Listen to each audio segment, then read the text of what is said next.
Welcome to Donmar TV News Channel. Okay. Magandang hapon sa inyong lahat. It's 3 o'clock in the afternoon here in the Philippines. Nadadawit na naman ang pangalan ni First Lady Liza Araneta Marcos. Grabe, no?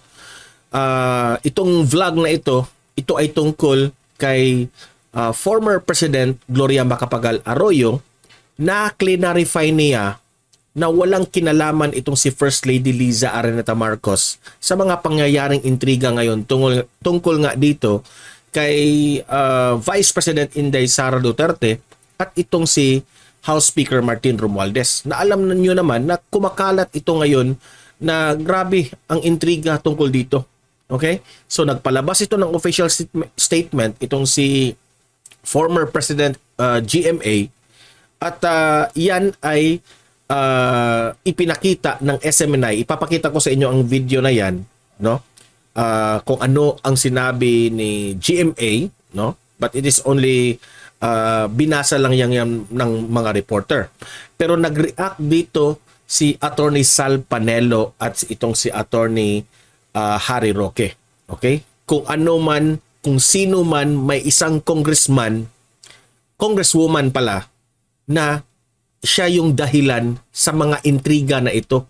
Kaya na-trigger itong si Martin Romualdez. Grabing revelasyon ito, okay? Pero bago ang lahat, help me na i-like at i-share itong video natin para marami ang makarinig, kakalat ito sa taong bayan, okay? Sabay-sabay tayong mag-like and share. 1, 2, 3, go! Thank you. And also guys, subscribe na rin at follow Donmar TV para lagi kayong updated sa mga balita na kagaya nito na mga mainit na issues. Okay? So sabay-sabay tayong mag-follow and subscribe. Ready? 1. Follow and subscribe sa Facebook at YouTube sa mga bago pa lang sa aking channel at page. Okay? 1, 2, 3, go! Subscribe! Thank you. Okay. So ipapakita ko sa inyo sa video ng SMNI na reporter ng SMNI, binasa niya kung ano ang sinabi ng former president. Okay? At nagre-react dito si Attorney Sal Panelo. Okay, let's play the video.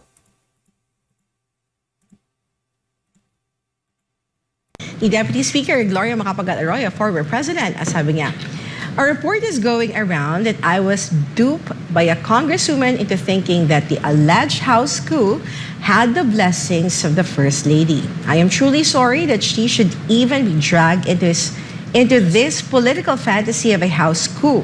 It is disrespectful to her and to her intelligence. Whoever is spreading these pathetic rumors are the ones duping the Filipino people. And they should now move on to the serious business of making positive contributions to national progress. I will just say 3 things. First, every politician worth his or her salt would know that in the Philippines, no house coup can ever succeed without the consent of the president.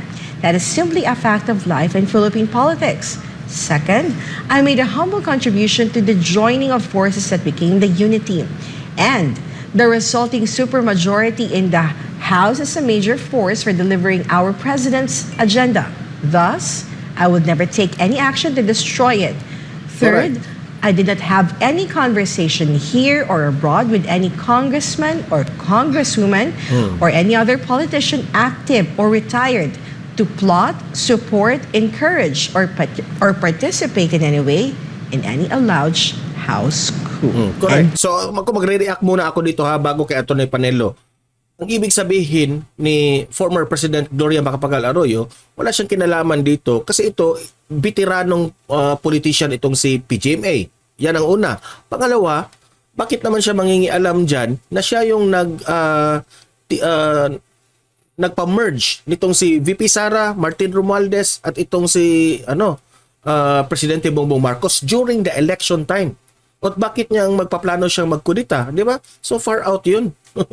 Ito lang si Martin Romualdez siguro ang napapraning dyan sa congresswoman na nangiintriga.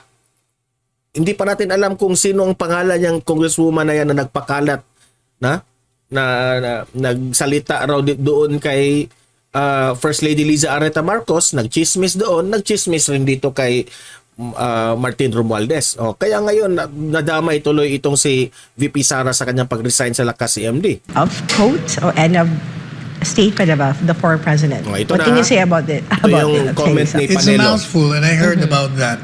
Lumabas siya sa isang dyaryo na, siyempre, kumalat ng social media. Yes. Ang story daw ganito. Meron isang congresswoman na binulungan si GMA, PGMA. At sinabi, ma'am, merong mga congressman. Hindi pala si House Speaker Martin Romualdez yung binulungan, no? Si ano pala? PGMA. Okay, former President Gloria Macapagal Arroyo, at pinulungan rin itong si First Lady Liza Sara Marcos. Okay, let me correct that one. Na okay, na palitan Speaker Martin. Itong the same congresswoman,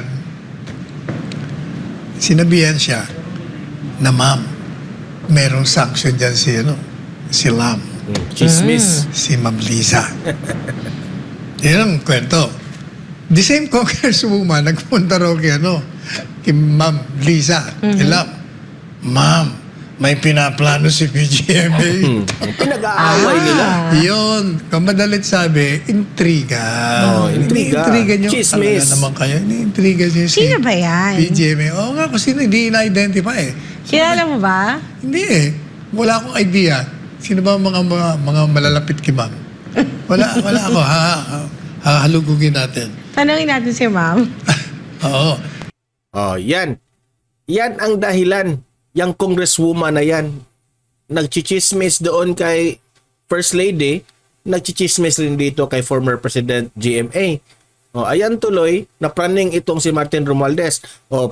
Dito, panoorin natin itong reaction rin tungkol dito sa statement ni GMA at tungkol dito sa congresswoman na nagpaaway dito sa lahat-lahat. Okay? So, with Attorney Harry Roque. Well, yan naman natin sinabi, no, bago pa magsimula muli ang ating PGMA, talagang sa politika ng Pilipinas, presidente ang nagdedesisyon kung sino ang speaker. So habang hindi po bumibitiw ang presidente sa kanyang suporta sa kanyang pinsan na si Speaker Martin Romualdez, asahan po natin na walang kahit sino na po pwedeng magbanta na mag-conduct o mag-coup laban sa kanya. No? At syempre, lahat naman po ng mga bihasang politiko ay alam yan, lalong-lalo na si PGMA. No? So, tama yung ating analysis mga partner. Tingin ko talaga nadala sa intriga ng mga taga-kamara. Intriga itong, yan. Mga pangyayari dito sa Kamara de Representante. No? Yung unang Ang vlog tanong, natin sino nga, kaya itong di ba? mga Marites Net? Nadala sa mga Hayaan niyo intriga. po, mag-iimbestiga pa tayo. No? Hindi ba Pero- ito bahagi ng majority attorney o Yung nasa congresswoman minorya? talaga. Well, Sino I'm yan? sure gaano yan sa majority. Kasi mga minorya, hindi naman sila nagboto kay Speaker Romualdez. So, wala silang kinalaman dyan. Talagang malalaman yan, kakalat yan sa mga mainstream media. Ibabalita yan mamaya kung sino yung congresswoman na nagpapaaway dito. Pero yung mga bumoto kay Congressman Romualdez bilang speaker, syempre sila yung pwede ring mag-atras sa kanilang suporta. No? Pero tama po yung sinabi ni PGMA, no? Walang nahahalal na speaker, walang basbas ng presidente at habang ang presidente ay happy at meron namang dahilan para maging happy si PBBM kay Congressman Romualdez ay walang pwedeng maghangad dyan sa posisyon ng speaker. At saka syempre, siya rin naman nagkaroon ng contribution dito sa Unity Team. Alam mo, parang ding si Speaker Romualdez na lahat ng rally ng Unity Team, halos naroon po ang PGMA. At Correct. siya po Exactly. ay umupo sa entablado, kumakaway, bumabate, habang si Speaker Romualdez naman ang siya nagpapakilala kay VP Sara. At syempre, pangatlo, yun nga po, wala naman daw siyang ikinakausap kayo talaga mga intrigero-intrigera o alam mo talaga kasi sa House dahil ang dami-dami nila at hindi naman sila lahat ay nakakapagsalita dahil karamihan naman talaga ay naroon para sa proyekto sa kanilang distrito, maraming marites at maraming intriga. Pero alam mo partner like pauwi dito meron akong kongresistang nakasabay, no? Hindi kami nagkasabay sa kongreso pero later on nahalal siya, no, at second term na. Sabi niya, wala talaga akong alam na mga pangyayari dyan. Hindi ko nga alam kung bakit nagkakaroon ng ganitong chismis ng kudeta. Isa yan Yung isa naman, may first termer na kongresista ganun din, nakipagkita pa sa akin na nung Biyernes. Marami kasi itong Ang kilala sabi, si Atty. Harry Ikaw ang Roque. dapat magmarites sa akin dahil talagang tikom ang mga bibig sa kamera. Either tikom yan o wala talaga.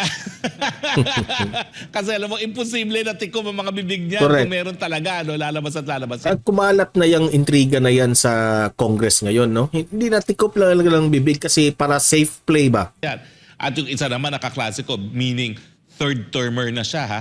Di niya talaga alam kung sino itong congresswoman na nag-intriga. No? Yung isa naman, second termer, ganun din. Wala si kaalam-alam. Pero itong second termer na ito, duda ko isa ito sa mga intrigero.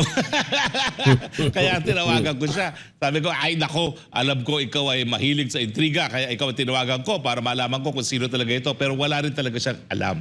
Although ko confirm ko pa kung isa talaga siya doon sa mga naging intrigero. No? Yan. So, yan ang kumakalat ngayon, yung intriga na yan. Kung sino yung congresswoman na yan na nagsulsul kay First Lady at nagsulsul raw dito kay PGMA. Yan ang cause ng away na yan ng Uniteam. Pati si Inday Sara naparesign dyan sa Lakas CMD. Di ba? Oh. So, nag-statement na nga itong si PGMA na siya yung nagpag-gather ni VP Sara, siya yung nagpa-combine ni PBBM at ni GMA at ni VP Sara. Oh? Ba't naman siya magkudita dyan kay Martin Romualdez?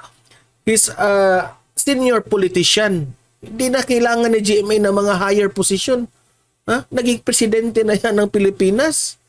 Martin Romualdez. Yung pag-demote mo kay PGMA, wrong move yun. So kayong mga audience ko dito, libre kayong mag-comment, mag-react tungkol sa issue na yan. Pag-usapan na magbardagulan tayo dyan sa comment section, okay? Mag-usap-usap tayo kung ano ang opinion ninyo kasi marami akong makukuhang mga ideas sa inyong mga opinion to the comment section. Importante yan, okay? Guys, i-like at i-share itong video natin, okay? Para kakalat ito sa taong bayan, para maganda yung ating usapin tungkol dito, okay? Like and share, and also guys, subscribe na rin, follow Donmar TV para lagi kayong updated sa mga balita na kagaya nito na hindi ito makikita sa mga mainstream media, only on Donmar TV. Okay? Sa mga audience ko dito na iba-iba tayo ng opinion, no? Na mas magaling pa raw ako dito sa mga reporters, hindi, nagre-react lang tayo sa balita. Hindi tayo nagmamagaling. Reaction video nga di ba? Okay? So guys, see you in my next video, no? Have a great day and God bless sa inyong lahat, okay?